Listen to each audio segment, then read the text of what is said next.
Hello everyone, welcome to Nas Bestie Explains. In today's video, we will see theories of management.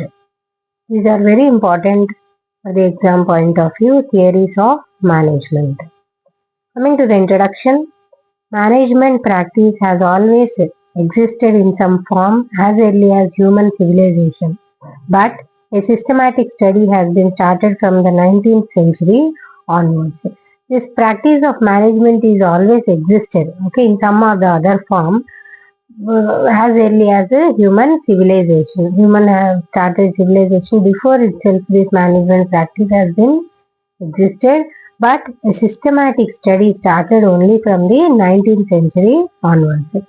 Before the 19th century, the concept of administration existed in Egypt in 1300 BC, Kautilya in 320 BC, and in Roman Catholic, a group of German and Australian public administrators, intellectuals during 16th to 18th century, and later the concept of scientific management emerged. So before 19th century, this concept is there as administration in Egypt.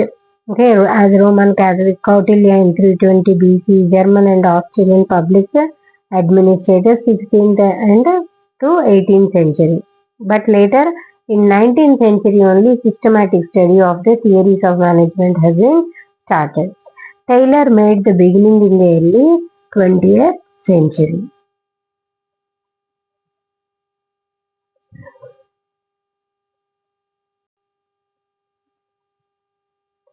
You see the theories of management, they are of three types. Okay, you can see the picture here. Classical theories of management, neoclassical theories of management, and modern management theories. If you see classical theories of management, it has scientific management theories, bureaucratic management theories, administrative management theories. Neoclassical theories include human relations theories and behavioral sciences, whereas modern management theories includes systems approach, contingency approach, and a quantitative approach. If you see here, evolution of management thought. First, if you see the classical theories of management. Classical theories of management, they include bureaucratic model, scientific management model, and process management or administrative. Okay, both are same. Bureaucratic model is given by Max Weber in 1900. Scientific management theory given by Taylor 1910. Process management theory by Henry Fayol and others in 1910. Next one is neoclassical theory of management. Neoclassical, it has two, human relations and behavioral sciences. Human relations theory by Alton Mayo in 1930s. Behavioral sciences by Maslow, McGregor and others in 1940s. Then modern management theories. Modern management, three, systems approach, quantitative approach and contingency approach. Quantitative approach given by Taylor in 1950. Systems approach, Balding, Johnson and others in 1950. Contingency approach by Lawrence and others in 1970s. So these are the various theories of management. Classical theories, neoclassical theories and modern management theories. Three types under theories. Classically again has bureaucratic, scientific and process management, or also called as administrative. Neoclassical theories, human relations and behavioral sciences. Modern management theories includes quantitative approach, systems approach and contingency approach. Next, if you see the classical theories of management, we'll start with the first category, classical theories of management. The classical school of thought began in the early 90s. Okay, in the 90s, this classical school of thought has been started. Organization is viewed as a whole rather than focusing solely in the production. Okay, an organization, it may be a factory, industry, or a company. It is viewed as a whole rather than only focusing on the production, what the product it produces. Like if it is a soap factory or a tissue paper factory, only what is produced tissues, the quality, only the quantity, not like that. Organization is viewed as a whole, as a whole. That means every employee working in that, what service they are doing, what product they are producing, everything is viewed as a whole in this classical theory. The concept of scalar levels, span of control, authority, who control, managers controlling the employees, responsibility, sharing the responsibility, accountability, whatever work they have done, taking accountability for that. If anything goes wrong, whoever done that has to take the responsibility, and lining the staff. Line staff relationships, staff relation from top level to the bottom level, relationship between the staff members, decentralization and departmentalization, dividing the work into various departments. Instead of carrying the whole work together, divide into various departments, divide the work, divide head of the departments, like that decentralization and departments became prevalent. This technique has been started in use in early 90s. It focuses on efficiency. Okay, so these theories focus on efficiency. Efficiently work has to be done, and includes these classical theories includes, which we have already seen, bureaucratic management and scientific and process administrative management theories.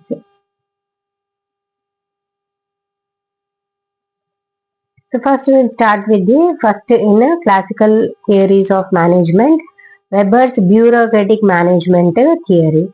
The main thinker of bureaucracy is Max Weber from 1864 to 1920. Max Weber has given this bureaucratic management theory. A German sociologist is known as father of modern sociology and father of bureaucratic management. Weber is called as father of bureaucratic management. It believes rational guidelines such as rules and procedures, hierarchy, and clear division of labor. This theory, Weber's bureaucratic management theory, believes that rational guidelines, proper guidelines should be given who has to do which work, rules, regulations, and procedures. Which department has to handle procedures, hierarchy from top level to the bottom level, who has to give instructions and who has to go and report to in the higher level, that hierarchy levels, and clear division of labor, dividing the work into various departments. This is given importance. He developed a working system in the office. He analyzed bureaucracy as the most logical and rational structure for large organization. The large organization where so many people are working, like 500,000, more than that people are working, there should be a systematic process. So he analyzed bureaucracy as the most logical and rational structure for the large organizations. If you see the characteristics of bureaucracy, what are the characteristics of bureaucracy? According to Weber, the distribution of officially designed tasks among the staff with a division of labor and specialization of the function. Distribution of work, whatever officially designated task, like if work is divided into various departments, HOD will be there. Under HOD, 10 staff members are there. Again, for those staff members, 10 assistants will be there. Like that, whichever department is designated, that work is allotted to that department. Divide among the staff members with a division of labor. Labor means work is equally divided, and the specialization of the function. Okay, for example, HR department, only their work if you give, they will do better. Okay, some other department, stock department, or PR relations, okay, department, they do their job effectively. Like that, equally dividing the work according to designations. Then organization of roles into hierarchical structures with superiors and subordinates. In his theory, bureaucratic theory, he stated that organization of roles into hierarchy means first nursing superintendent will come in nursing department, head will be nursing superintendent, then assistant nursing superintendent, floor in charges, head nurses and staff nurses. Like this hierarchy, whatever this hierarchy is there, that has to be followed with superior. Superior means seniors or the managers. They are at higher level Under them subordinates will work. So their work responsibilities are clearly defined. Formalization of policies and procedures to govern staff behavior. Okay, formulating the policies and procedures, clearly stating the policies, okay, about leave policy, maternity leave policies, and payment policies and procedures, which department has to undertake what procedure, they are clearly mentioned. Okay, and ensure uniformity within the organization. Uniformity, everything will be same. It starts with you wearing uniform itself. Okay, okay, wearing uniform, all managers one kind of uniform with apron or something, or housekeeping people all wearing the same color uniform, nurses uniform same throughout the hospital, like that.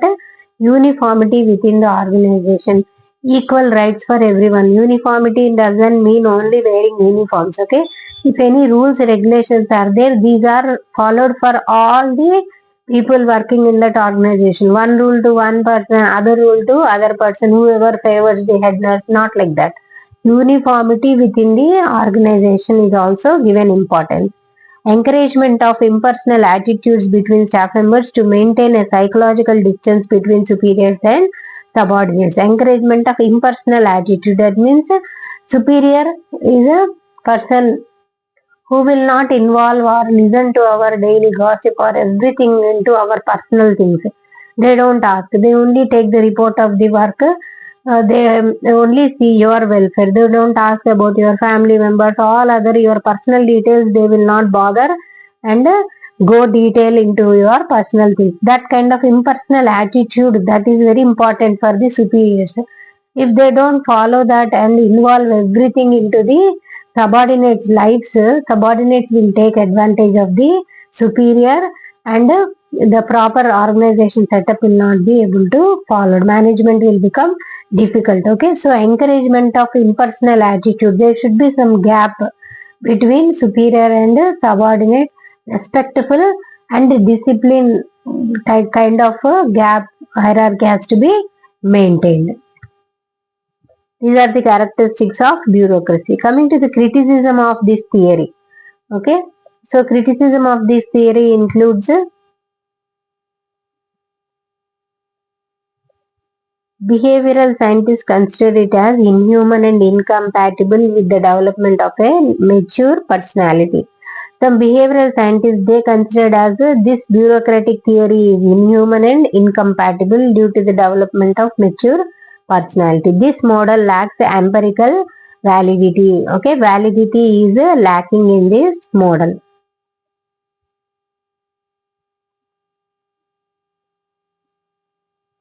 After bureaucratic theory, the next theory in classical theories of management is scientific management theories. Scientific management approach focuses on the one best way to do a job.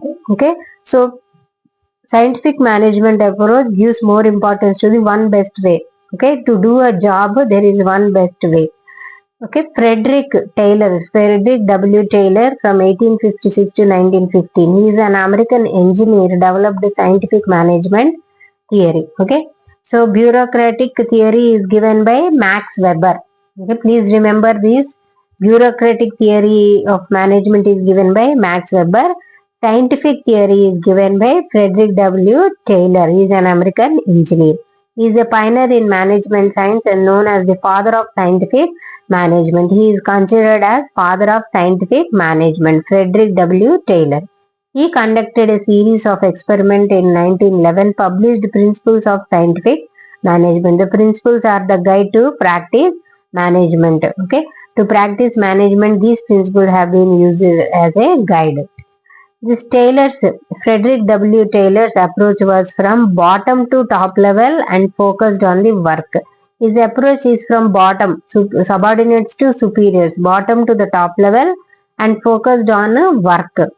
Taylor's approach was focused on work simplification, standardization and thus increasing efficiency and productivity. So he focused on work simplifying the work, that means dividing the work, standardizing, setting standards and thus increasing efficiency. If you set standards, everyone work according to those standards, efficiency will be increased and productivity will also be increased.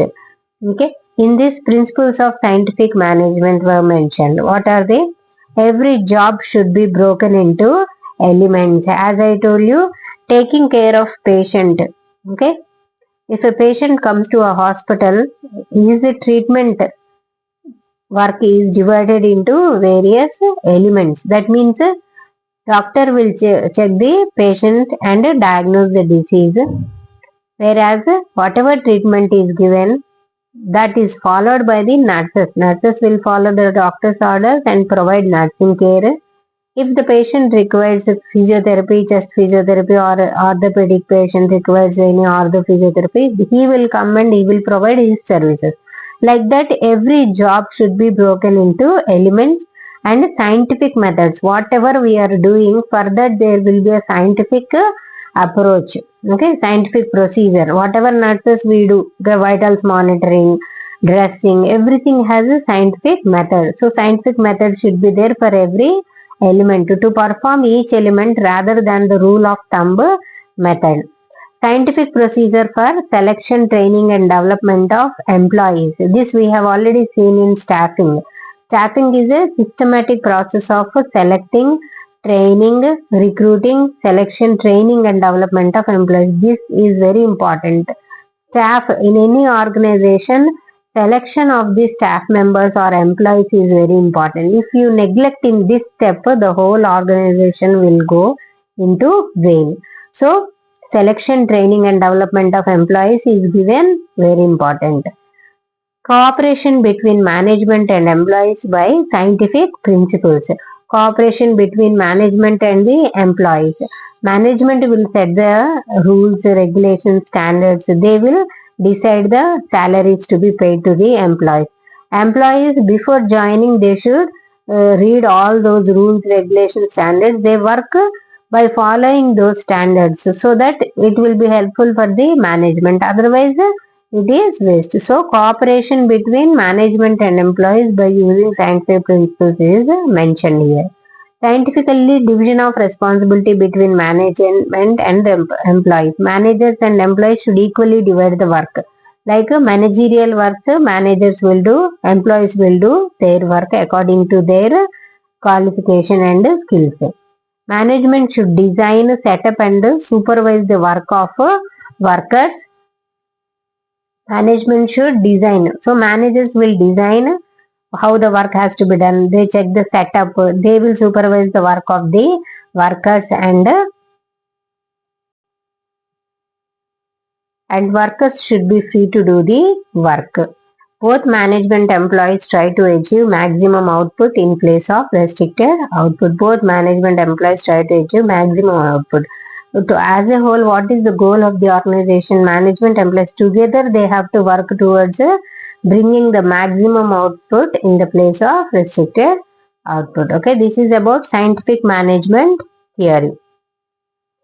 Next one is time motion studies. There is another concept in this time motion studies given by Frank Gilbreth, 1868 to 1924, and Lillian Gilbreth.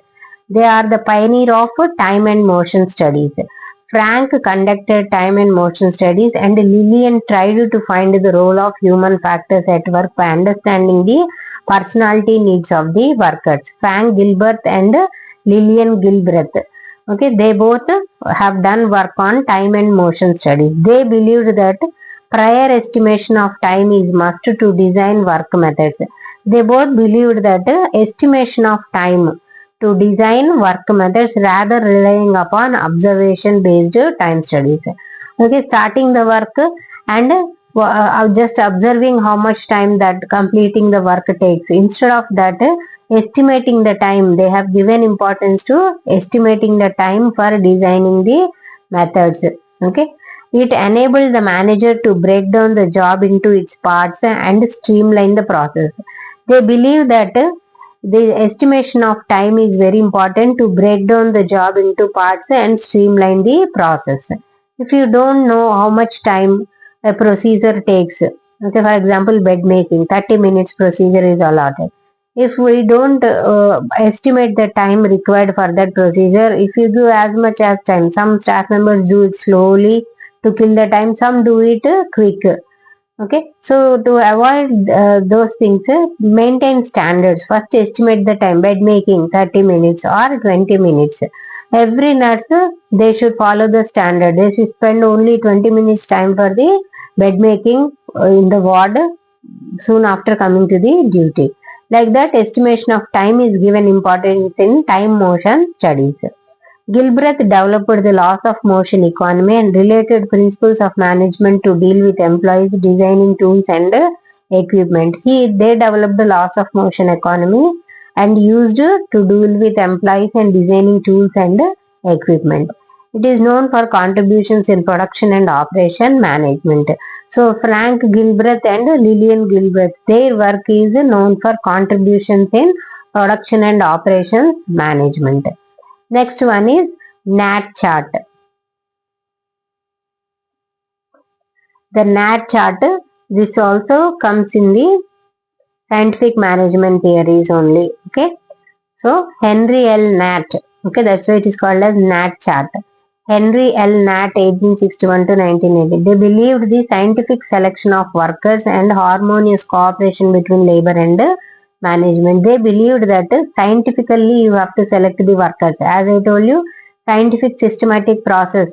First giving the advertisement, asking to apply for the job, collect the applies, choose the, call them for exam or interview, conduct the interview or exam based upon the merit or marks achieved in interview, select them, recruit them, test their knowledge, then conduct training and development. So like this, it's a systematic scientific process. Okay, that has to be maintained while employing the workers, so that harmonious cooperation. There should also be cooperation between labor, that means employees and the management. Okay, this was believed by Nat chart, Henry L. Nat. He developed planning and control techniques by using simple graphics like bar chart, labeled as the NAT chart. He developed the simple graphic like bar chart, also called as NAT chart. That's why the NAT chart, okay, theory name, to depict relationship between planned and completed work on one axis and elapsed time on the other. If you know the bar chart will have, okay, line, horizontal and vertical line, bars like, okay, if you see graphic designs, bars like it is mentioned in the, so how much work is completed, how much is pending, clearly mentioned using those bar charts. Okay, for example, you can see,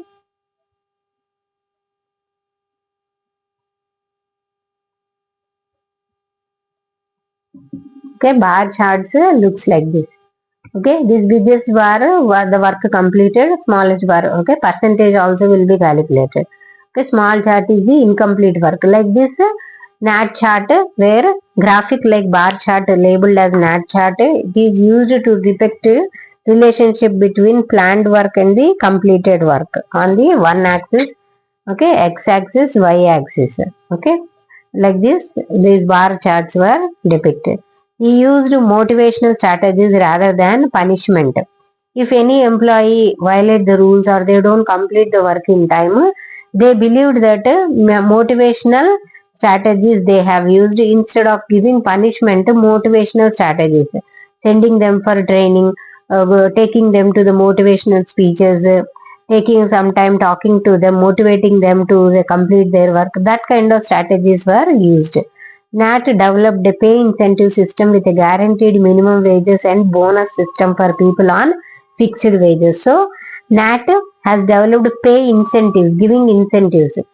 Like if the organization has done very well, they have gained more benefits or profits, more profits they get, they will increase salary to the employees with a guaranteed minimum wages, like each employee minimum wage 15,000 or 20,000, like that, fixed minimum wage policy they have started. And bonus system, usually in our country during the festival of Dasara, Diwali, bonus system is followed by many organizations, automobile companies and some will gift their managers cars also on the occasion of Diwali, like that. These bonus systems for people on fixed wages, like this kind of techniques he has used. Nat focused on the importance of qualities of leadership and management skills. He focused importance on qualities of leadership. All these employees are managed by the managers. Those managers are none other than leaders. They should have qualities of leadership and management skills in building effective industrial organizations. He emphasized the need for training. Okay, everywhere, not only the employees, managers also require training. As the years goes on, our knowledge will fade away slowly, because many things we take into our brain. So some knowledge, some important things there is a tendency to forget. So frequent training, once in a year or once in a 6 months, like that, update our knowledge by attending training programs. So NAT also emphasized on the training programs. So this is about the NAT chart. Henry L. Nat. He emphasized on developing the graphic like bar charts to estimate the work. So in this video we have seen about theories of management, three types: classical, neoclassical, modern management theories. In the classical we have seen scientific and bureaucratic theories of management. Okay. Then in next video we will continue with process management theory by Henry Foyle, Luther Gulick and Lyndall Urwick. Thank you.